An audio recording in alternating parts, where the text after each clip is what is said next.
반갑습니다. 이대경 목사입니다. 오늘 저는 에스라 느헤미야서를 나누려고 합니다. 특별히 잠시 한 10분, 15분 정도의 슬라이드인데요.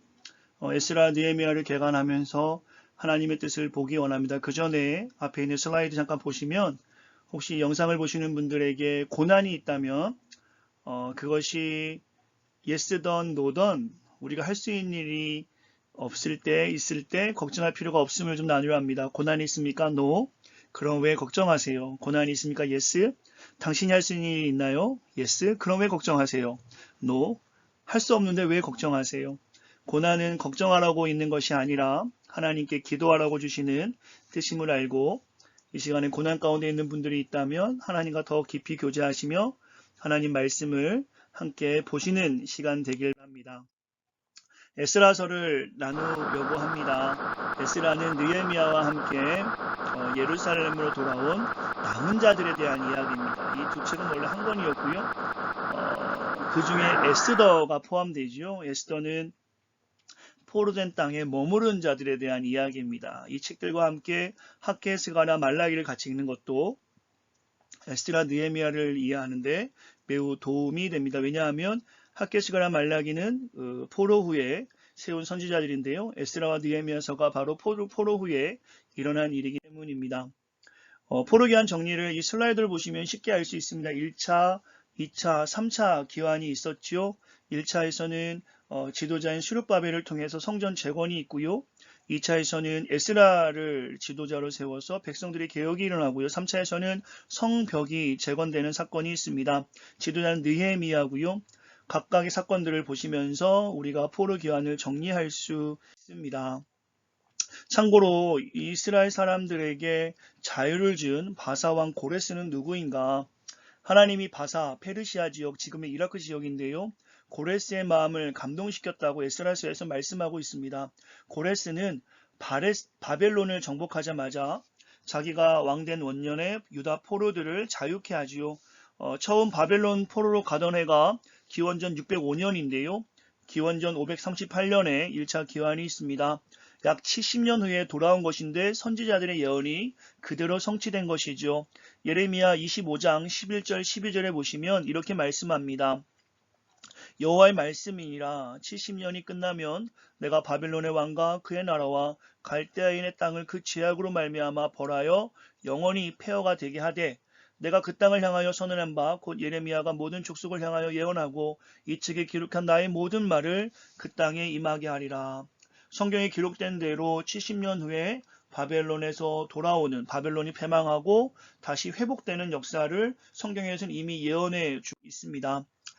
오늘 우리가 보아야 될 에스라서의 저자지요. 에스라는 누군가? 그는 성경 박사고요. 포로 3대 혹은 4세대였습니다. 참고로 포로 1세대, 즉 남유다가 바벨론에게 패망하고 마지막 왕인 시드기야가 두 눈이 뽑힌 채 포로를 끌려갈 때 다니엘과 에스겔이 그 포로의 1세대라고 본다면 오늘 본문의 에스라는 포로 3세대 혹은 4세대였음을 우리가 알 수 있습니다. 중심 메시지는요. 에스라서는 예레미야 예가의 말씀을 묵상해 볼 수 있어야 합니다. 이는 주께서 영원토록 버리지 아니하실 것이며 그가 비록 근심하게 하시나 그의 풍부한 인자하심에 따라 긍휼히 여기실 것이라. 하나님께서는 이스라엘 백성을 긍휼히 여기심으로 회복하셨다는 것이 오늘 우리가 에스라 느헤미야서를 중심으로 볼 수 있는 하나님 말씀입니다. 하나님은 이 땅에 하나님의 택한 백성을 늘 긍휼하게 여기십니다. 오늘 우리가 만나는 어려운 가운데 있다면 긍휼히 여기신 하나님 앞에 겸손하게 나아갈 때 하나님의 놀라운 은혜가 있을 줄 믿습니다. 에스라의 구조는 간단합니다. 1장부터 6장까지는 1차 기환이고요. 수룹바벨의 인도로 돌아오는 내용이고 그때 내용을 좀 보시면 고레스, 그 바사왕 고레스가 가라 하고 자유를 주고요. 수룹바벨이 인도에서 예루살렘으로 3장에 돌아오게 되고 성전이 재건되는 일을 우리가 경험하게 됩니다. 그래서 이 내용을 보시면 에스라 1장에서 2장에서 3장에서 성전을 짓기 시작하고요. 에스라 4, 5장엔 방해가 좀 있었습니다. 그리고 6장에 보면 에스라 6장에 보면 성전이 완공되는 사건을 보게 되고요. 여기서 우리가 학계의 스가랴서를 읽어야 됩니다. 우리가 성경 공부할 때 선지서를 읽다 보면 이게 어느 때에 쓰여진 것을 알게 되면 조금 더 쉽게 이해가 되는데 이것이 성경을 해석하는 데 매우 중요한 부분이 됩니다. 학개 스가랴서는 포로 후에 쓰여진 책입니다. 세워진 선지자들이고요. 이들이 성전을 수룹 바벨을 중심으로 재건하는 과정에서 사마리아인들이 아직 그때 바벨론으로 포로로 간 자도 있지만 예루살렘에 남아있던 자들이 있었습니다. 그때 사마리아인들이 이제 다시 귀환한 자들에게 성전 재건을 돕는다고 제안합니다. 이때 수룹바벨이 완고하게 거부해요. 왜냐하면 사마리아인은 혼혈이 되었기 때문입니다. 우리가 다 아실 겁니다. 그 아수르가 북이스라엘을 점령했을 때 그 사마리아 땅에 혼혈 정책을 세웠어요. 그래서 유대인들은 사마리아를 자기 혈통으로 보지 않았습니다. 그래서 사마리아인들이 이런 제안에 스룹바벨이 거절하고요. 사마리아인들이 거절당한 것에 대한 복수로 성전 재건을 방해하게 됩니다. 이 방해 세력이 나타나니까 백성들은 힘들어지죠. 그래서 성전 재건하는 일보다는 집과 농경지를 돌보게 되고 성전 건축은 기초를 놓은 단계에서 16년 동안 방치되게 돼요. 이때 바사에 있던 학개 스가랴의 격려, 다시 해보자, Let's do it again. 다시 이들을 격려함으로 기원전 516년경에 완성이 됩니다. 그래서 여러분들이 성경을 읽을 때 에스라를 읽다가 성전이 방해되는 사건에서 학개 스가랴서를 보고 다시 돌아와서 성전이 완성되는 과정을 보면 학개 스가랴를 조금 더 쉽게 이해할 수 있을 것입니다. 그 후에 2차 기환이 있지요. 기원전 458년 1차 기환이 있은 지 한 80여 년 후에 2차 기환이 있습니다. 이제 고레스 왕이 아니라 아닥사스다 왕이고요. 이때 에스라를 통해서 2차 기환이 일어나고 돌아온 사람들의 이름이 에스라에 기록되어 있고요. 에스라의 사역을 볼 수 있습니다. 아까 보였던 우리 슬라이드 보시면 1차와 2차 그 사이 에스라고 써 있는데요. 이것은 남아있는 포로에 기환하지 않던 이야기가 그 사이에 있는 것이고요. 2차 기환, 에스라를 통해서 백성들의 개혁이 일어나고 약 5천여 명 정도 기환하게 됩니다. 그게 에스라의 내용이고요. 내용은 이렇습니다. 7장부터 10장까지 보면 초기 활동, 이방 혼인 금지에 대해서 이야기하고요. 그 다음에 느헤미야로 넘어가는 장면입니다. 남은 자라고 하는 것이 뭔가 사실 남은 자들은 돌아온 사람들을 이야기합니다. 선택된 자라고 볼 수 있는데요. 바벨론 포로 후에 고국에 돌아오는 것은 매우 중요한 에스라와 느헤미야의 주제입니다. 고레스가 태어나기 200년 전에 아까 예레미야 선지서도 얘기했지만 이사야 선지자도 돌아옴에 대해서 예언을 합니다. 이사야 44장 28절의 말씀을 보면 고레스에 대하여는 내가 이르기를 내 목자라 그가 나의 모든 기쁨을 성취하리라 하며 예루살렘에 대하여는 이르기를 중건되리라 하며 성전에 대하여는 내 기초가 놓여지리라 하는지라. 이사야 45장 13절의 말씀도 내가 공의로 그를 일으킨지라 그의 모든 길을 곧게 하리니 그가 나의 성읍을 건축할 것이며 사로잡힌 내 백성을 갑이나 가품이 없이 놓으리라. 만군의 여호와의 말이라 하셨느니라. 이미 돌아오는 자들 이들에 대해서 이사야 선지자도 200년 전에 예언했던 것이 오늘 에스라서를 통해서 성취되는 장면을 우리가 볼 수 있어야 합니다. 하나님의 말씀은 그대로 성취된다라는 것이죠. 근데 왜 남은 자라 하는가? 돌아온 자를. 네, 여기서 이것을 보시면 좋을 것 같아요. 에스라 2장에 보면 돌아온 사람, 남은 자에 대해서 얘기해 주는데요. 그때 백성, 제사장, 레위인 한 5만여 명 정도가 1차 기환을 합니다. 근데 그 숫자가 많지 않기 때문에 돌아온 사람들을 남은 자라는 표현을 썼어요. 왜냐하면 바벨론에서 자라난 수많은 사람들은 기환을 동의하지 않거나 기환하지 않았어요. 왜냐하면 그들이 머물고 있는 땅이 좋았기 때문입니다. 수룹바벨과 5만 영역만 온 것이죠. 마치 미국에 사는 1세대가 한국을 돌아간다 할지라도 만약에 자녀들은 당연히 미국 남는 것이 좋겠죠. 문화도 다르고 언어도 다르고 뭐 그런 상관관계를 좀 보시면 쉽게 이해될 것 같습니다. 성경에서는 남은 자라는 표현을 썼고요. 2차 기환 때도 한 80년 정도 후에 에스라의 인도로 다시 한번 돌아오게 되는데 5천여 명 정도가 들어오게 됩니다. 이 에스라서는 이 두 번의 기환을 기록하고 있습니다. 우리가 이 에스라서를 볼 때 두 명의 지도자를 봐야겠지요. 수룹바벨과 에스라입니다. 수룹바벨은 이름의 뜻이 바벨론에 내려감이라는 뜻으로 그는 한 번도 예루살렘에 가본 적이 없는 사람이에요. 포로기한 때 처음 간 것이지요. 그래서 수룹바벨에 대한 기록은 그 정도로 나와 있고요.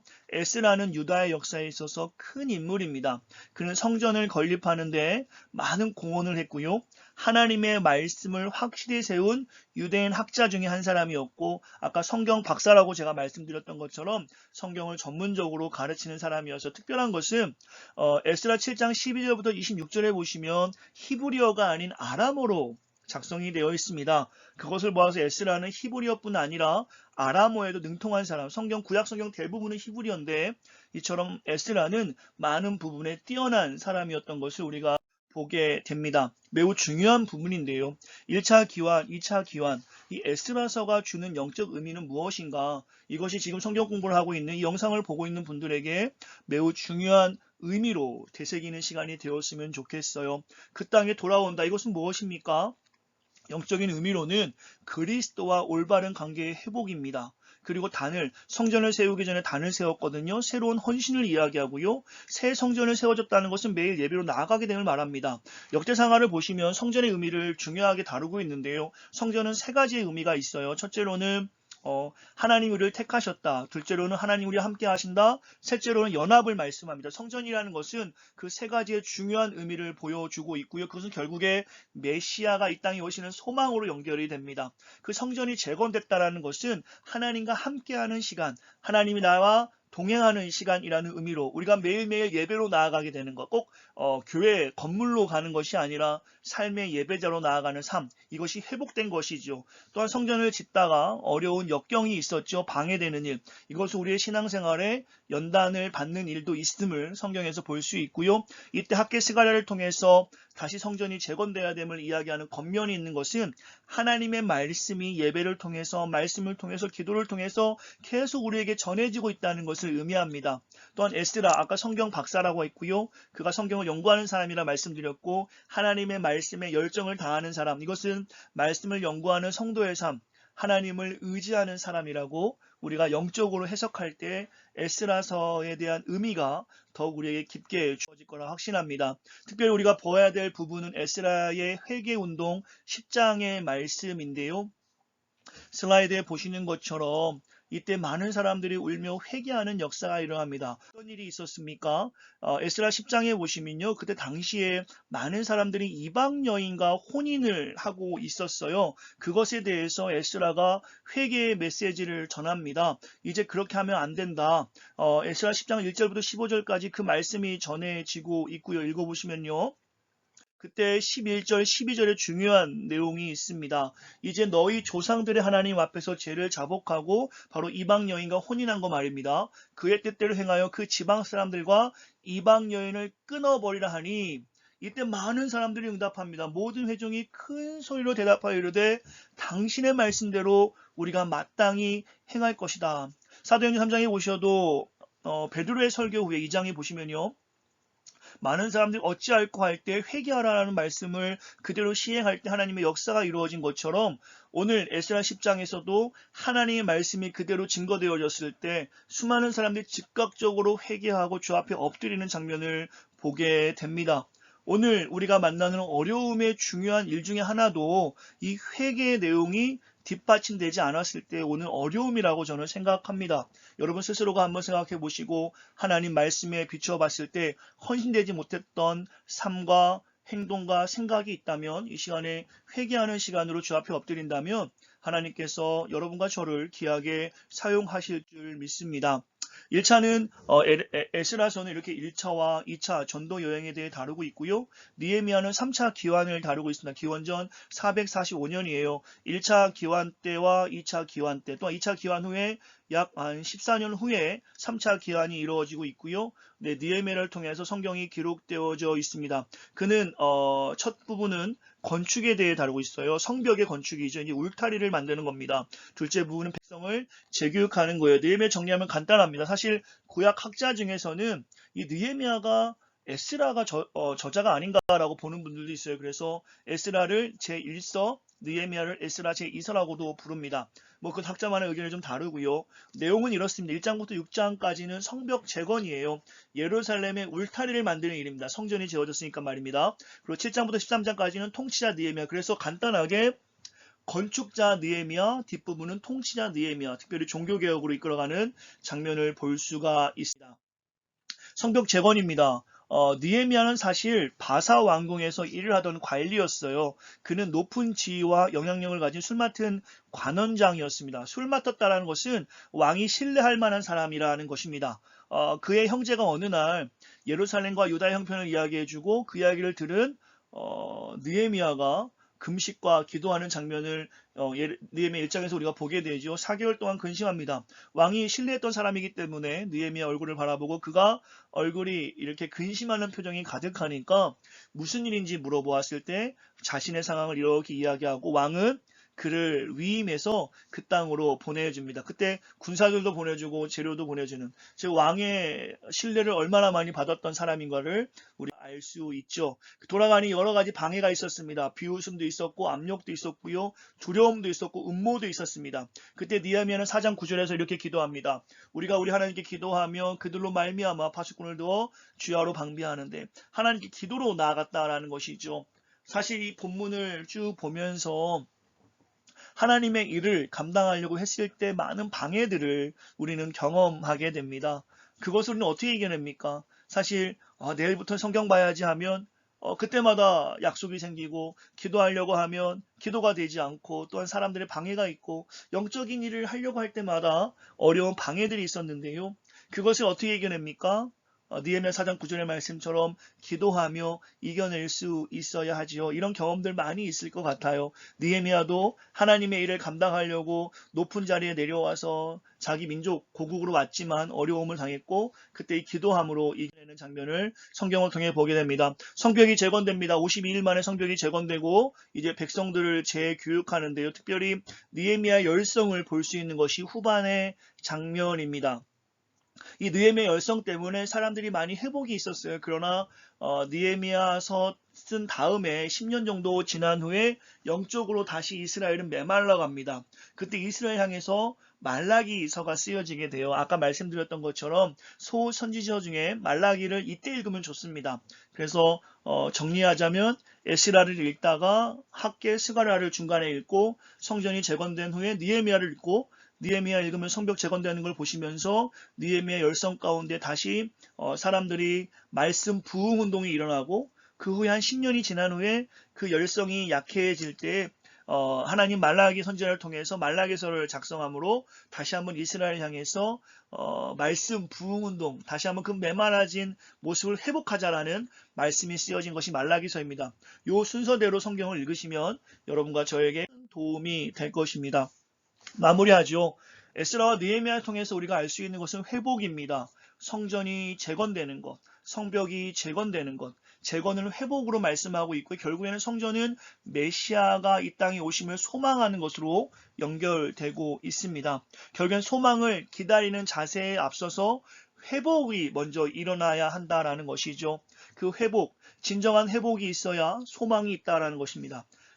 여러분은 지금 어떤 회복을 갈망하고 있습니까?